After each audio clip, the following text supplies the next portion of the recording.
Vamos a ver, el ser humano en su interior, si fuera más consciente de su auténtica naturaleza, su esencia, se daría cuenta que la felicidad es intrínseca. Es decir, cuando una persona toca su núcleo, se da cuenta de que ese núcleo es la fuente de la sabiduría, la fuente de la verdad, de la bondad, de la unidad y la belleza. Lo que pasa es que el conocimiento que tenemos de nosotros mismos es tan pobre que a mí me recuerda a esas piedras que se llaman geodas, que por fuera son muy feas, no jamás llamarían la atención. Cuando se penetra en su interior tienen una estructura cristalina impactante. Nuestro gran fallo es que no nos conocemos, es decir, nos vemos, pero nuestra mirada no tiene alcance y profundidad, entonces no nos descubrimos. Si nos descubriéramos, nos daríamos cuenta de que, claro, que alguien que tiene esa estructura tan especial a la fuerza de ser feliz. Entonces yo resumiría esto diciendo que somos felices, pero no lo sabemos. Las agallas, la valentía me parece un elemento indispensable. El propio Winston Churchill, que decía que la valentía es la virtud más importante porque de ellas deriva el resto. La valentía no es una emoción, la valentía es una decisión. Yo puedo tener muchísimo miedo como emoción y sin embargo decidir ser valiente. O puedo tener mucho miedo y decidir ser cobarde. Por tanto, al ser una decisión, al ser una actitud ante la vida, pues esto tiene una enorme resonancia con lo que es la libertad de la persona. Es decir, cómo yo quiero ser en este momento. ¿Tengo miedo? Naturalmente que sí. ¿Qué decido hacer? Decido que mi emoción de miedo me pare a la hora de defender aquello que es valioso, que me pare a la hora de buscar nuevas oportunidades en la vida. El problema fundamental de las emociones tóxicas no es ya que generen estos sentimientos incómodos a nivel consciente, es lo que se ha demostrado que son capaces de hacer a nivel corporal. A nivel cerebral, los estados tóxicos, es decir, cuando esa emoción, la desesperanza, la sensación de impotencia, la culpa, la vergüenza, se extienden ampliamente en el tiempo, se sabe que matan neuronas cerebrales. Una emoción es un cambio corporal, y ese cambio corporal implica cambios en los neurotransmisores, es decir, las hormonas intracerebrales, cambios en la química de la sangre, y hay cambios en estos neurotransmisores, hay cambios en la química de la sangre que son muy, muy dañinos para las neuronas, sobre todo para las neuronas de la región del hipocampo relacionadas con la memoria y el aprendizaje. En segundo lugar, hay estructuras tremendamente sensibles a las emociones tóxicas, tremendamente sensibles, como todo el sistema de defensa. Contra bacterias, contra virus y tumores, el sistema inmunológico de una excepcional complejidad, casi tan complejo como el sistema nervioso central, y que tiene receptores en su membrana, es decir, puertas de entrada en el interior de esas células. Algunas de las moléculas que se liberan en la sangre cuando tenemos estos estados emocionales tóxicos, producen cambios muy negativos y llegan a inhibir el funcionamiento de estas células. Por eso, por ejemplo, una persona que está luchando contra un tumor, lo peor que puede pasar es que esa persona caiga en la desesperanza. El tema de las emociones tóxicas no debemos tomárnoslo de una forma ligera. Es decir, una cosa es tener momentos de desesperanza, momentos de impotencia, momentos de tristeza, momentos de culpa, de vergüenza. Yo creo que es muy consustancial con el ser humano. Y otra cosa es vivir ahí. Vivir en la desesperanza, vivir en la culpa, vivir en la ira, vivir en el resentimiento. Esto es muy, muy, muy nocivo. Este conocimiento de dónde se origina el miedo, en qué centros cerebrales, por qué se origina, da mucha luz a la hora de saber cómo se gestiona. ¿Cómo vas a poder gestionar algo que no entiendes ni siquiera cómo funciona? Si tú lo conoces, puedes comprender y entonces puedes gestionarlo y puedes superarte. Ese es el objetivo. Por eso, para mí, la ciencia siempre tendrá en mi vida un papel absolutamente esencial. Hoy se sabe que hay niños que nacen ya con una predisposición clara a ser más optimistas en la vida, y hay niños que nacen con una predisposición clara a ser más pesimistas en la vida. ¿Qué quiere decir? ¿Quiere decir que venimos determinados por naturaleza? En absoluto. Quiere decir que venimos por naturaleza con una inclinación, con una tendencia a ver el vaso medio lleno o medio vacío. Se sabe cuando una persona está ilusionada, cuando una persona conoce estos procesos, cuando una persona está verdaderamente comprometida con entrenarse, le puede dar la vuelta a su personalidad como un calcetín. Es decir, una persona que nació con una tendencia a ver la parte oscura, negativa de la vida, empieza a ver el lado positivo. Claro, ver el lado positivo no quiere decir no ver la dificultad, quiere decir fijarse más en la oportunidad. Mientras que personas que nacen con la tendencia a ver el lado positivo, si se duermen en los laureles, si piensan que como ya han nacido con eso, pues está todo hecho, pueden ir perdiendo esa capacidad de ver el lado positivo, contaminándose a veces por la toxicidad que hay en el entorno, porque muchas veces, sobre todo en situaciones complicadas como la actual, donde la mayor parte de las conversaciones lamentablemente son de tono negativo, que es el tipo de contrario que tendríamos que tener, se van contaminando si no hacen un trabajo, porque se fían demasiado con lo que nacieron. Entonces, al final, es verdad que hay personas que nacen con una lotería, les ha tocado la lotería, han nacido con una capacidad, sobre todo, de ver el lado luminoso de la vida, y hay otras que han nacido con un desafío. Pero esto es como todo en la vida. Unos nacemos con unas cosas, otros nacemos con otras, y al final depende mucho no solo de ese temperamento con el que has nacido, sino de cómo tú, utilizando tu inteligencia y utilizando la fuerza de tu voluntad libre, vas moldeándote a ti mismo. Tenemos una inclinación, en general, a fijarnos más en lo que no tenemos que en lo que tenemos, en lo que no hemos alcanzado que en todo lo que hemos conseguido, en lo que está mal de la vida y no todas las cosas que están bien. Damos por supuesto tantas cosas y solo nos damos cuenta de su valor cuando lo perdemos. Una cosa es ser conscientes de que los límites que nos ponemos muchas veces son límites absolutamente falsos, que nos limitan, que nos encogen, que nos empequeñecen. Y otra cosa es no ser conscientes de que como seres biológicos somos vulnerables, envejecemos, enfermamos, tenemos defectos, tenemos virtudes, tenemos cosas que no llegamos, y congraciarnos, aceptar esa realidad es fundamental. Muchas veces el grado de aceptación que tenemos con nosotros mismos es muy pequeño. Nos apoyamos muy poco en los fracasos, toleramos muy mal nuestras imperfecciones. Uno no se supera si se está constantemente criticando o criticando a los demás.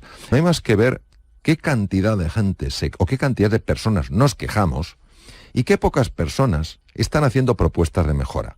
Vamos a ver, la queja, si no va seguida de una propuesta de mejora, no sirve para nada. Pero es más fácil criticar que construir. Salvo que haya nacido uno con esa predisposición para ver el lado positivo, tiene que hacer un esfuerzo, tiene que hacer un trabajo diario para enfocar su atención en aquellas cosas de la vida que sí están bien, en aquellas cosas de la vida que sí pueden mejorarse. Encuentra tu oportunidad. Tengamos en cuenta que la tendencia habitual ante la dificultad es muchas veces sentirnos tremendamente limitados, caer en la frustración, en la sensación de impotencia y de desesperanza. Esto es lo que se llama un sistema de default, es un sistema en el que normalmente caemos. Y hace falta un entrenamiento, hace falta un mapa para saber cómo podemos activar otro sistema que tiene una conexión obviamente con los procesos mentales y cerebrales y que nos permite ver lo que normalmente está velado. Por eso es tan importante entrenar la mirada, porque si no aprendemos a mirar cualquier situación de una forma diferente, no podremos encontrar cosas nuevas, y muchas veces yo sé lo desafiante que puede ser mirar una situación, muy dura, con ojos diferentes. Pero es que no tenemos más remedio, porque el dolor de la dificultad ya lo tenemos, el sufrimiento de la dificultad ya lo tenemos, pues vamos a esforzarnos en encontrar algo más que eso, en ir más allá del dolor, ir más allá del sufrimiento y encontrar la oportunidad. La oportunidad es aquello que tú entiendes que puede llevar tu vida al siguiente nivel, tu vida o la vida de otras personas. Puede ser una oportunidad a la hora de mejorar una salud que te parece que está ya de alguna manera tan dañada que no puedes hacer nada. Puede ser una oportunidad para mejorar tu economía de una manera que te permita tener una libertad, una independencia financiera que ahora no tienes. O puede ser la oportunidad de reparar una relación que desde hace mucho tiempo está rota, pero que para ti sería importante que esa relación se recuperara. Entonces la oportunidad, obviamente, es aquello que se convierte para nosotros en un trampolín para ir al siguiente nivel. Lógicamente, depende de cada persona dónde quiere aplicar esa oportunidad. Lo que pasa es que para poder aprovechar una oportunidad primero hay que verla, y no se ven las oportunidades si no hemos entrenado la mirada. Cuanto más nos dejamos guiar por el amor incondicional, menos miedo tenemos, y cuanto menos amor hay en nuestro corazón, más miedo tenemos. Entonces, el miedo solo tiene existencia cuando nos alejamos del amor. Por eso Hay un miedo natural, pero la mayor parte de los miedos son creaciones mentales. Es el miedo a no dar la talla, el miedo a que no me incluyan los demás, el miedo a que me enjuicien, el miedo a qué pasará si fracaso. Entonces, este miedo mental es un miedo muy, muy dañino porque se ha metido en el cuerpo. Y entonces, cuando el miedo se mete en el cuerpo, los médicos sabemos lo que puede hacer dentro del cuerpo. Y hace muchísimo daño en el cuerpo porque da lugar a la liberación de hormonas que son bastante dañinas, liberadas de esta manera, da lugar a procesos inflamatorios, etcétera, etcétera, que desde luego no favorecen en nada la salud y desde luego para nada el bienestar.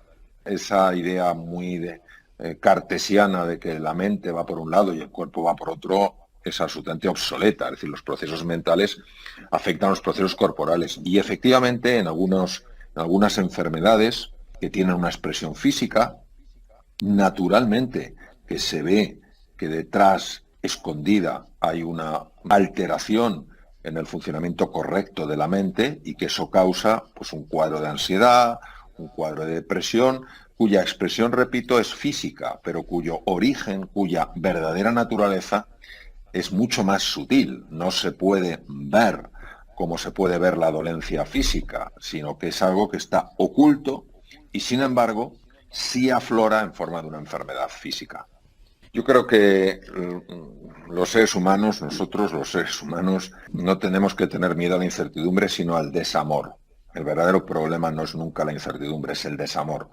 Vamos a ver, de los dos hemisferios del cerebro, el hemisferio derecho, que es la puerta al inconsciente, está increíblemente bien especializado para lidiar, para manejarse en medio de la incertidumbre. No es un problema de capacidad, es un problema de lectura.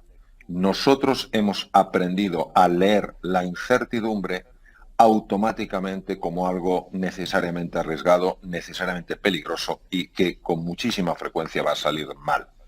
Y esto es debido a que vivimos atrapados en una cuadrícula mental donde todo lo queremos controlar, todo lo queremos dominar, todo lo queremos acotar. Y la vida no se deja ni dominar, ni se deja acotar, ni se deja encorsetar. Y esto nos pone de los nervios. Entonces, la realidad es que en toda incertidumbre, claro que hay desafíos. ¿Cómo nos va a ver? Claro que hay dificultades. Naturalmente, por supuesto que nos caemos. Lo que no podemos es contar solo la mitad de la historia. Solo podemos contar el riesgo, solo podemos contar las caídas, solo podemos contar los peligros. Vamos a contar la verdad entera. Y la verdad entera incluye, también hay enormes oportunidades. ¿Qué ocurre? Que al final somos reos, esclavos de nuestras propias interpretaciones. Si yo interpreto la incertidumbre como un peligro, yo me bloquearé frente a la incertidumbre. Si yo interpreto la incertidumbre como una oportunidad, yo exploraré y explorando iré descubriendo, iré aprendiendo, iré mejorando y al final encontraré todas esas oportunidades que solo se encuentran cuando uno sale de su cuadrícula mental, de su área de confort. Los beneficios del yoga. Bueno, primero tenemos que entender una cosa, que es el error en el que hemos vivido, no digo a lo largo de años, sino a lo largo de siglos, separando el cuerpo, la mente y el espíritu. Es decir, parece que el cuerpo iba por un sitio, la mente por otro y el espíritu por otro. Hoy sabemos perfectamente, en base a la investigación, que la dimensión física, la dimensión mental y la anímica están absolutamente interconectadas. Se pueden distinguir, pero no se pueden separar. ¿Qué quiere decir? Que cuando una persona está haciendo, digamos, un ejercicio de yoga, aparentemente de cara a los sentidos físicos, lo único que está haciendo es un movimiento corporal. De acuerdo a la introspección, es decir, a esos sentidos, lo que se llama la interocepción, esos sentidos que están captando lo que ocurre en el cuerpo, está habiendo una dinámica que no es captada por los sentidos externos. Pero es que además está habiendo cambios a nivel mental. Por ejemplo, en el caso del yoga, se han hecho estudios con electroencefalografía mientras se practicaba el yoga, y una de las cosas más bonitas que se ha visto es cómo los dos hemisferios del cerebro, el hemisferio izquierdo y el hemisferio derecho, uno más racional, otro más imaginativo, más asociativo, empezaban a comunicarse de otra manera. Entonces, lo que no podemos negar es que hay algo más allá de lo que captan los sentidos, y luego hay algo que durante muchos años no se le dio importancia, que es el qualia. Qualia es la experiencia en primera persona íntima que estás teniendo. La ciencia a veces, de tan objetiva que quiere ser, pierde la belleza de la experiencia. Por ejemplo, a nivel cognitivo, es decir, a nivel de capacidades mentales, una mejora muy significativa en cómo el cerebro procesa los datos, en la toma de decisiones y en el análisis de situaciones. A nivel electroencefalográfico se ha visto cómo hay una unificación de los dos hemisferios de tal manera que colaboran más, con lo cual la persona es más capaz. También se ha visto cómo neutraliza una red que se llama la red neuronal por defecto, que está asociada a la infelicidad humana. Desde el punto de vista biológico, lo que se ha observado, por ejemplo, es una mejora muy llamativa del sistema inmune, que es precisamente el que nos tiene que defender frente a las bacterias, virus y tumores.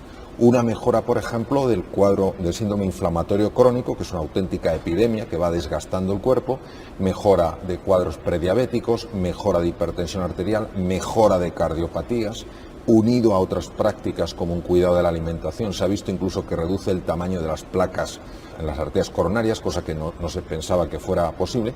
Y desde el punto de vista de las relaciones, lo que está claro es que la meditación, al inducir un estado de quietud interior, hace más fácil la escucha, hace más fácil la cercanía. De hecho, una de las prácticas más poderosas, a mí personalmente la que más me gusta en el mundo de la meditación, que es Metta Loving Kindness Meditation, es una meditación que indudablemente no solo te acerca a la persona que tienes cercana, te acerca incluso a la persona que está alejada. ¿Cómo sucede? Bueno, cosas que todavía tenemos por ver. Lo que no cabe duda es que bien hecho, si tú lo haces bien, no cabe duda que mejora cualquier dimensión del ser humano, porque todas están conectadas. Lánzate con lo que tengas. Lo primero que todos tenemos que hacer es estar abiertos al cambio y a la evolución. Y en este caso, fijaros que ya no es ni siquiera evolución, es revolución. Estar abiertos no es fácil. Esto es una cosa importantísima. Intentar al menos verlo como una oportunidad que no la podemos dejar pasar. Muchas veces, cuando nos resistimos a algo porque sentimos inquietud, porque sentimos miedo, porque tenemos duda, empezamos a darle vueltas deseando estar mentalmente perfectamente preparados. Y cuando yo mentalmente esté perfectamente preparado, entonces me lanzaré. Sabéis que eso no funciona. Sabéis que tenemos que lanzarnos donde estemos y con lo que tengamos. Y cuando hagamos eso, curiosamente, sorprendentemente, empezarán a activarse, a emerger una serie de recursos. Hay dos cosas que el ser humano necesita casi por encima de cualquier otra cosa. La primera, sentirse realmente querido. Y la segunda, sentirse capaz para poderse manejar en la vida, tener autonomía, tener la confianza de que puede encontrar su camino, que puede encontrar recursos, que tiene creatividad, que posee un espíritu emprendedor y que si los pone en juego, naturalmente que conseguirá resultados extraordinarios. A propósito de todas las iniciativas, hay una verdad elemental cuya ignorancia mata innumerables ideas y espléndidos planes. En el momento en el que una persona se compromete de verdad, la providencia también lo hace. Toda clase de cosas comienzan a suceder, cosas que no habrían sucedido sin su previo compromiso. Todo un caudal de sucesos se pone en marcha con aquella decisión, ofreciéndole encuentros insospechados, recursos inesperados y ayuda material que nadie pudiera haber imaginado que pudieran suceder. Si crees que puedes o sabes que puedes, ponte en marcha. La audacia tiene poder y magia.